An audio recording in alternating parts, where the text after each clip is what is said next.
I found this cute little end table sitting on the curb in my neighborhood, and I quickly picked it up and brought it home. I wanted an inspiration piece to guide me, so I found this online selling for $800, and I knew that I could absolutely dupe it. So the first thing I had to do was cut off these weird angles on the legs. Then I gave the entire piece a scuff sand with 220 grit sandpaper, and this just ensures that my paint will stick.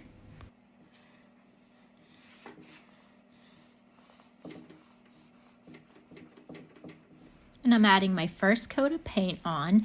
This is the color Rugged Tan by BEHR Premium Paint, and I just pick it up at my local Home Depot.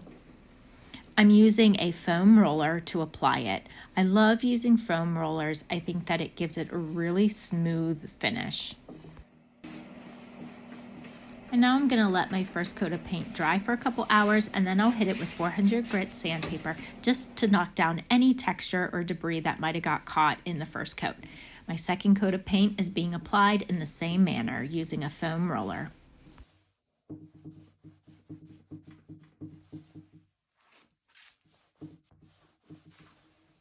And here's a cost breakdown of how much it cost me to do the 2 coats of paint.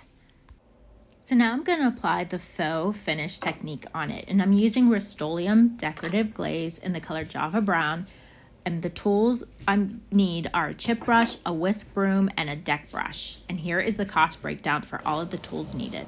I'm using the chip brush to apply the glaze. I'm just brushing it on with long, straight strokes. Next, I take my whisk broom and I'm just gently going over it in nice long strokes, and this gives it a really nice texture. And the last step is to use the deck broom. This just gets glided over and it feathers it out and blends everything together. Now that my faux finish is nice and dry, I need to protect it. So I like to use this Varathane polyurethane in a satin finish, and I apply it using these sponges. These sponges are great because they have this groove and a scour top that acts as a handle, and it allows me to easily glide it on. It's also very important to thoroughly stir your top coat to make sure it is evenly mixed. And I like to cut these sponges in half to make them smaller and easier to hold.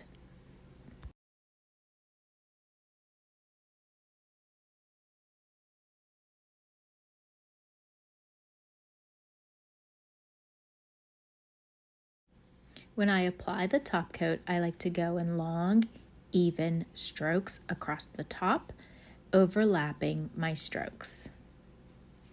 And it's very important not to overwork it or to put too much product on at a time.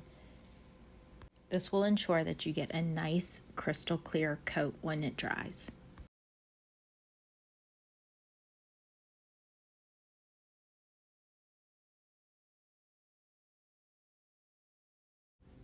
I did 2 coats of polyurethane on it, sanding in between each coat with 400 grit sandpaper.